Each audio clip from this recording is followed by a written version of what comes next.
Bonjour à tous, un peu de douceur et beaucoup d'amour pour cette émission entièrement dédiée à la culture. Cette semaine, on s'intéresse au livre 50 Suissesses sensationnelles, un ouvrage qui retrace l'histoire de 50 femmes suisses. Ensuite, des nouvelles de l'usine à gaz et l'occasion peut-être pour vous de soutenir l'association nyonnaise en achetant une brique ou alors en s'achetant une place à l'usine, un joli cadeau pour la Saint-Valentin. Enfin, rencontre avec Arnaud et Elliot, deux amis passionnés de musique qui ont créé leur propre studio d'enregistrement et de production à Gland. Ils nous racontent leur histoire en plateau.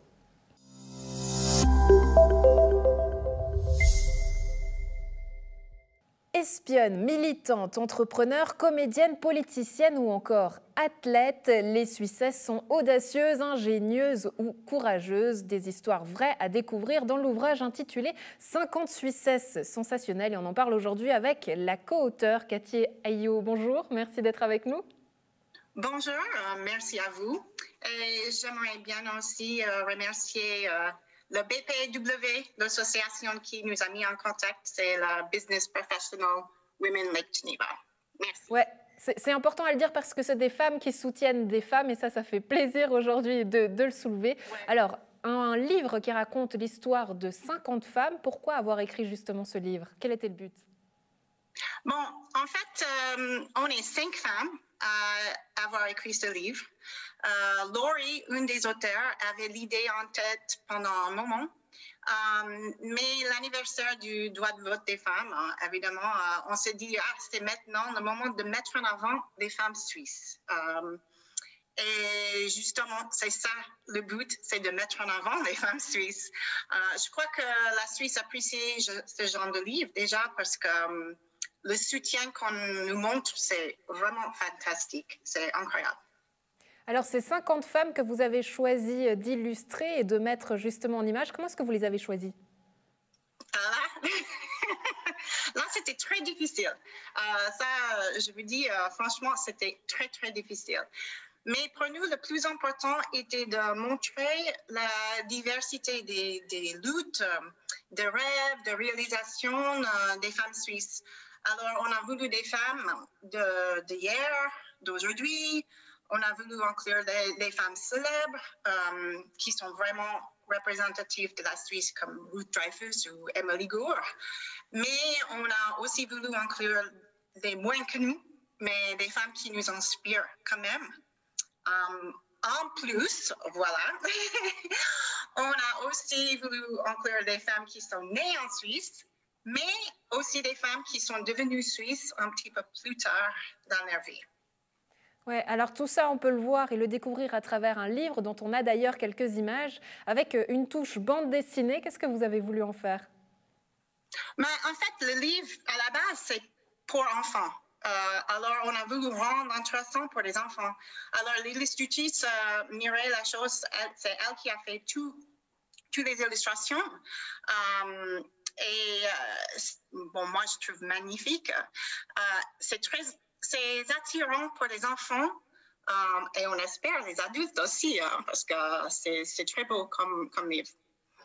Le message derrière ce livre, c'était lequel? C'était de montrer ces femmes comme des héroïnes ou pas forcément comme des femmes de la vie de tous les jours?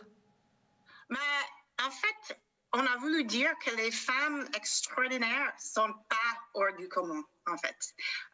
Et les femmes suisses extraordinaires ne sont pas hors du commun. Alors, elles sont partout et on a voulu les mettre en valeur plus souvent, voire tout le temps, pour que les enfants puissent grandir avec cette idée en tête que les femmes font aussi des choses très extraordinaires dans toute la vie, en fait. Aujourd'hui, selon vous, est-ce qu'il y a encore un combat à mener ou non? Ah oui, ah oui. C'est lequel? Oui, oui. Bon, un petit peu de tout. Il y a toujours des droits, mais c'est surtout dans la pensée du monde. En fait, pour vous donner une idée, quand on a commencé à écrire ce livre, on s'est dit où est-ce qu'on va trouver 50 femmes? Alors déjà, le fait qu'on soit 5 femmes qui se demandaient si on va trouver 50 femmes extraordinaires, on aurait dû savoir, mais bien sûr qu'on va trouver 50 femmes extraordinaires. Mais c'est quelque chose qu'on répète assez souvent que Voilà, on entend les histoires des hommes, mais pas souvent sur des femmes. Ouais. Et à l'avenir, est-ce que ça vous a donné aussi envie d'écrire sur les hommes, 50 hommes extraordinaires? Moi, personnellement, pas trop. Je pense qu'il y en a. J'invite quelqu'un d'autre à le faire. Mais on a des autres idées. On a plein d'autres femmes qu'on aimerait écrire quelque chose dessus. Et des enfants, voilà, tout ça. Ouais. À l'avenir, où est-ce qu'on pourra, parce que ce livre est sorti justement juste il y a quelques jours, je crois, dimanche, c'est ça? Où est-ce qu'on peut le trouver? Oui.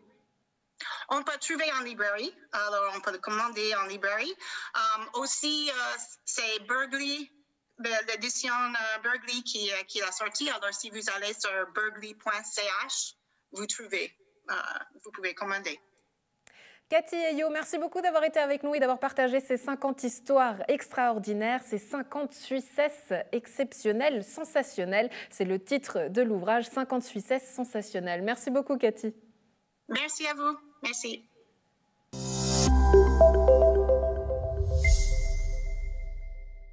L'usine à gaz doit encore trouver 430 000 francs pour finir l'entier de sa rénovation à 4 mois de l'inauguration de sa nouvelle salle. L'association culturelle vous demande de l'aide et on en parle en plateau avec nos invités. Karine Grasset, bonjour. Bonjour. Vous êtes la directrice de l'usine à gaz, avec nous également Dan Horry, directeur technique. Bonjour Dan, bonjour. Merci d'être avec nous. Alors Karine Grasset, on va commencer la discussion tout simplement avec vous. Comment il se fait qu'à quelques mois de l'inauguration, il manque encore de l'argent pour du matériel technique ? On est dans une période où il faut du temps pour trouver de l'argent, peut-être encore plus en ce moment que d'habitude. Mais de toute façon, réunir 730 000 francs, ça ne se trouve pas en un claquement de doigts. Donc voilà, on a commencé notre recherche de fonds tout de suite après mon arrivée dans mes fonctions. Moi, je suis arrivée le 1er avril et on a commencé la recherche de fonds dès le mois de mai avec notre première demande déposée à la Loterie Romande, qui nous a accordé un beau soutien. Et voilà, et puis c'est une chose qui se fait progressivement. Et puis, on a vraiment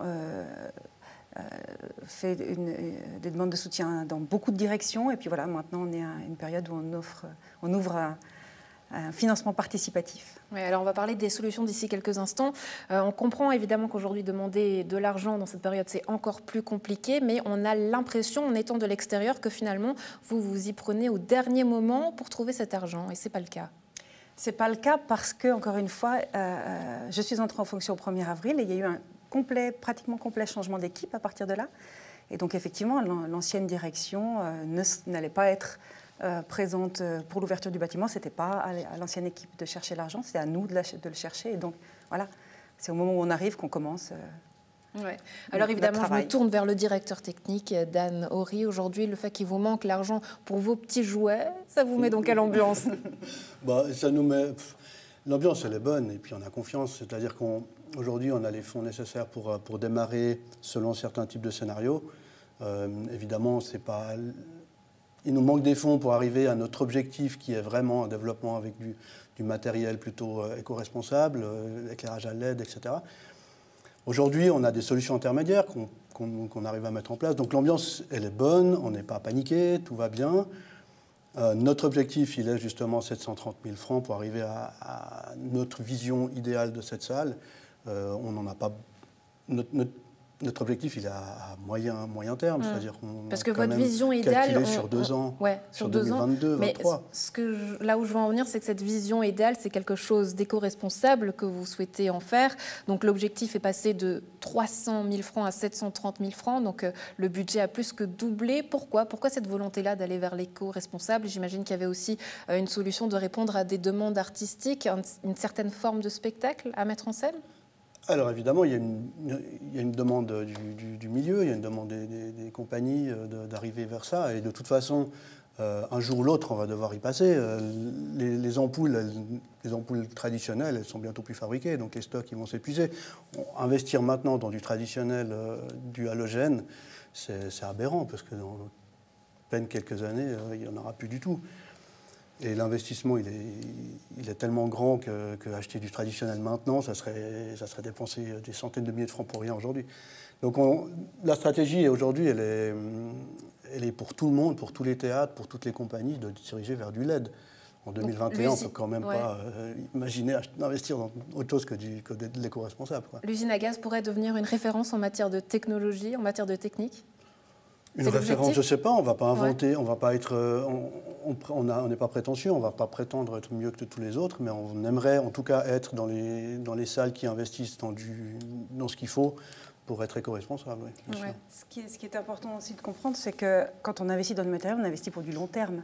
Le matériel, on ne le change pas d'une année sur l'autre. Donc effectivement, ouvrir une salle en 2021, dans le contexte écologique qu'on connaît, ça nous oblige à avoir une réflexion sur notre impact environnemental, sur notre consommation d'énergie, et effectivement, donc ça oriente les choix qu'on fait. J'ajouterais, que la stratégie, elle s'intègre entièrement dans la relation qu'on a avec la ville de Nyon, qui nous accompagne, qui va nous accompagner pendant toute l'année de mise en service, etc., pour adapter toute notre consommation d'énergie, etc. Et tout a été fait pour qu'on puisse être vraiment le plus bas possible en consommation. Et c'est une espèce de synergie qui est en train de se mettre en place avec la ville de Nyon pour le fonctionnement. Enfin, je veux dire, ça va droit dans la stratégie globale qu'on a avec la ville de Nyon. Ce que vous nous dites, c'est que vous ne vous sentez pas délaissé par la ville de Nyon. Au contraire, il était prévu depuis le départ que vous deviez trouver une partie du budget justement pour cet aspect technique. Aujourd'hui, trouver cet argent, on sait que c'est un défi dans le contexte économique dans lequel on vit. Vous êtes à 3% de la somme totale. Autrement dit, il manque encore beaucoup d'argent. Vous y croyez, mais qu'est-ce qui se passe si vous ne trouvez pas cet argent ? Alors, il y a beaucoup de questions là. Je vais commencer par relever le fait qu'effectivement, pour moi, c'est important de rappeler qu'on ne se sent pas du tout abandonné par la ville de Nyon. C'est dans notre contrat, c'est dans le contrat qu'on a avec la ville depuis le départ, depuis la décision de construction de ces travaux, que l'association Usine à Gaz aura la responsabilité d'équiper techniquement le lieu. La ville construit un bâtiment qui est extrêmement sophistiqué déjà, qui a déjà toute une base technique très solide et très moderne, enfin très adaptée à la construction d'un bâtiment aujourd'hui. Et effectivement, c'est à nous ensuite de le faire fonctionner. Et donc, comme n'importe quel locataire arrive dans un appartement et achète son mobilier pour habiter l'appartement. Donc voilà. Si vous ne trouvez pas l'argent, qu'est-ce qui se passe ? Si on ne trouve pas l'argent, eh bien, comme disait Dan tout à l'heure, on a plusieurs scénarios. On n'a pas l'argent, on a déjà, sur 730 000, on a déjà 300. Donc on n'a pas rien. Et ces 300 000 francs-là nous permettent d'assurer une base qui nous permettra d'ouvrir en juin, comme prévu. La question, c'est comment est-ce qu'on temporise, c'est-à-dire quel choix on fait en urgence maintenant, enfin en urgence, en priorité maintenant, et puis qu'est-ce qu'on peut remettre à plus tard, qu'est-ce qu'on peut temporiser en fait. Et est-ce qu'on doit passer par une phase de location dans cette phase intermédiaire. Oui, mais Dan, je me retourne vers vous. Aujourd'hui, qu'on vous dise qu'il faut remettre à plus tard l'aspect technique, ça ne vous embête pas ? Non, parce qu'on on travaille ensemble, donc on discute des choses. Et en plus, non, ce n'est pas l'aspect technique qu'on remet à plus tard, c'est certains éléments de tout le processus qu'on retarde, ou qu'on déplace, ou où on met des priorités un peu différentes, mais on est tous dans le même bateau, donc on communique, on discute, et puis c'est pas Dan, tu vas pas pouvoir acheter tes jouets, c'est plutôt comment on fait pour arriver à un résultat qui fonctionne mieux, que ce soit pour l'achat du mobilier pour les bureaux, que ce soit pour l'achat de l'éclairage, ou bêtement le Wi-Fi ou ce genre de choses, quoi. Ouais, bonne nouvelle, vous recevez les clés à partir du 1er mars, c'est tout bientôt. Vous espérez aussi retrouver prochainement votre public, ça c'est une autre histoire. Mais concrètement, comment est-ce qu'on peut vous aider ? Qu'est-ce qu'on peut faire ? Qu'est-ce qu'on peut acheter ? Alors, il y a différentes possibilités de venir en soutien à l'association Usine à Gaz. Donc, il faut aller sur le site internet, et puis il y a un lien qui vous amène sur une boutique en ligne.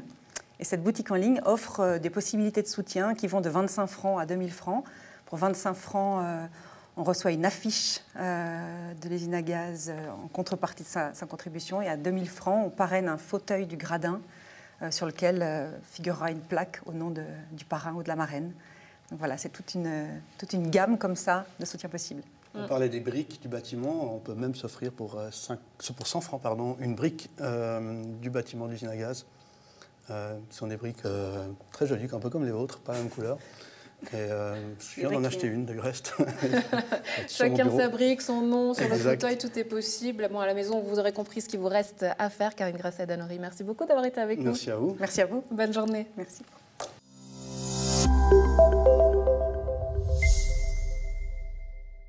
C'est la musique, passion commune, qui a rassemblé deux amis glandois. Début 2020, Arnaud Schreyer et Elliot Scherer ont lancé leur studio de production nommé Eleven Oaks. Les garçons, salut, merci d'être avec nous. Alors évidemment, bonjour, on va parler musique, une passion commune qui vous a rassemblé. Elliot, la musique et toi, comment est-ce que tout a commencé? Alors, tout a commencé, je pense, par un CD des Beach Boys que mes parents m'ont offert quand j'étais tout gamin. Et après, très vite, en fait, à l'âge de 12 ans, j'ai commencé la batterie, à prendre des cours de batterie qui m'ont emmené à commencer un petit groupe de punk rock en étant adolescent. Et ensuite, qui m'a mené vers Arnaud plus tard, en 2014, on a commencé un groupe de musique ensemble, où aujourd'hui, maintenant, je fais de la batterie à fond et on a plusieurs projets avec Arnaud. Ouais, on va en parler justement. Guitare et batterie, c'est ce qui vous a unis. Arnaud, toi, tu as une sensibilité vraiment au niveau du son. Tu dis d'ailleurs qu'à travers un micro, on peut faire ressortir la moindre nuance, c'est-à-dire moi, c'est ma manière de m'exprimer, quoi, la musique. Je ne sais pas si ça se ressentira dans cette interview ou pas, mais ce n'est pas la meilleure façon que j'ai de m'exprimer la parole. Donc, ouais, dans la musique, je m'y retrouve complètement. Et puis, j'aime beaucoup les possibilités qu'elle offre. Et la diversité, donc ouais, je me retrouve complètement là-dedans. Vous avez voulu justement créer ce studio Eleven Oaks. En quelques mots, qu'est-ce que c'est? Alors l'idée, c'est, comme a dit Elliot tout à l'heure, il avait un groupe avec lequel il répétait dans un local à l'école à Mauvernay. Oui, à Mauvernay, exactement. Et puis, en fait, on ne pouvait plus y aller pendant les vacances d'été parce que c'était les vacances scolaires, donc on s'est retrouvés assez vite coincés, puis on voulait un endroit à nous. Donc on a construit ce studio Eleven Oaks. Après, les objectifs de ce studio, c'est, dans un premier temps, en tout cas, nous, on bosse nos projets. Début de l'année passée, 2020, on a invité des artistes à venir en studio pour faire des sessions live, dans le but de promouvoir à la fois les artistes romans, suisses romans, et notre studio, quoi. Ouais, alors depuis, vous avez plusieurs projets qui sont en cours, on va en parler d'ici quelques instants, mais j'aimerais rester encore un petit peu dans ce studio parce que d'ailleurs, il n'est pas très loin de chez nous, il est à Gland, à la route des Avouillons, si je ne dis pas de bêtises. Ouais. Votre but, c'est de mettre en avant les artistes de la région. Comment elle se porte, cette scène locale, cette scène suisse, selon toi, Elliot?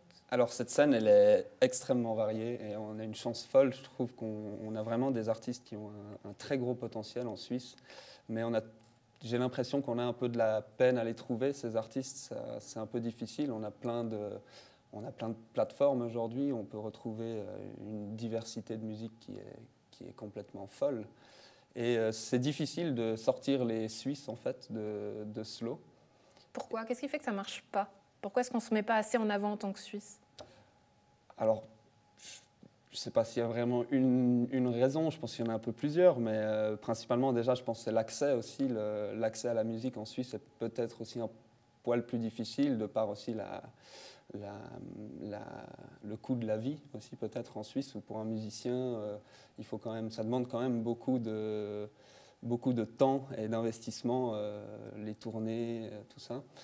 Et non, je pense que voilà, nous, c'est aussi notre but de trouver ces artistes suisses, essayer de les filmer pour essayer d'augmenter un peu leur popularité, surtout auprès des Suisses, quoi. Ouais, alors ça passe à travers votre studio. Et puis vous-même, vous avez décidé d'enregistrer.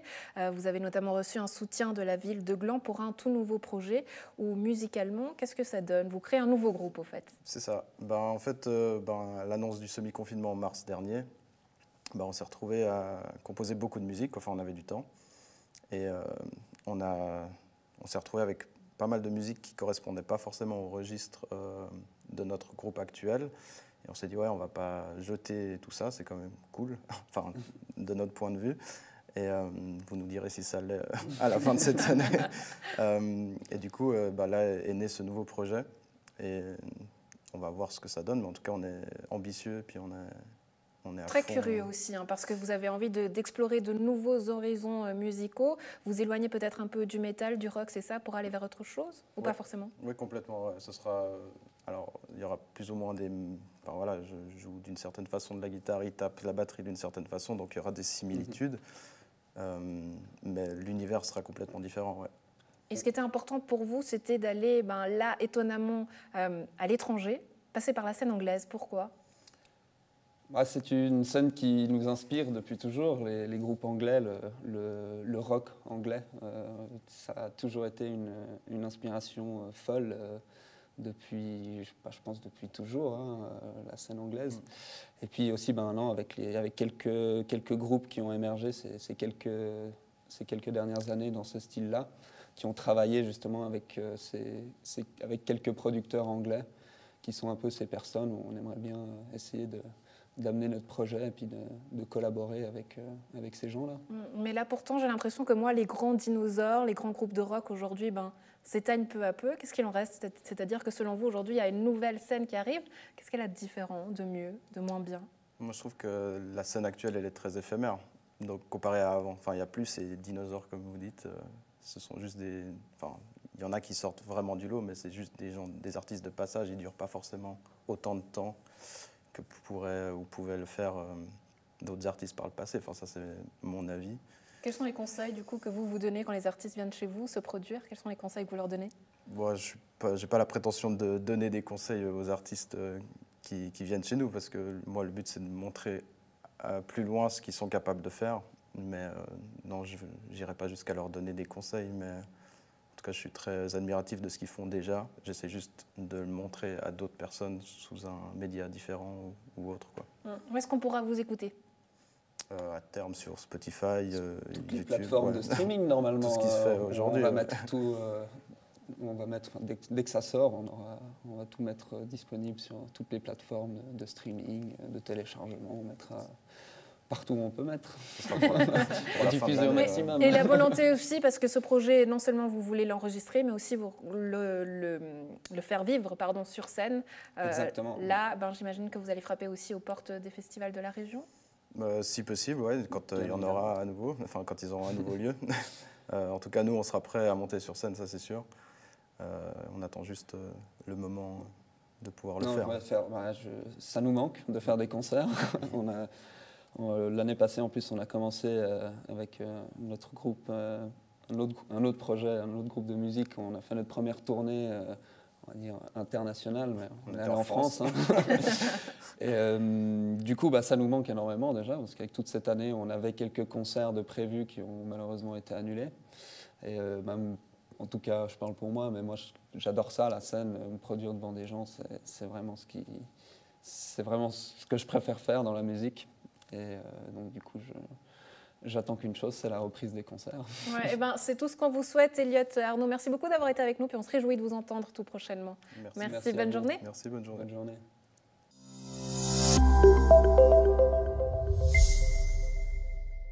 C'est tout pour la culture, mais on se retrouve très vite pour plus de culture, plus d'aventure et plus d'amour.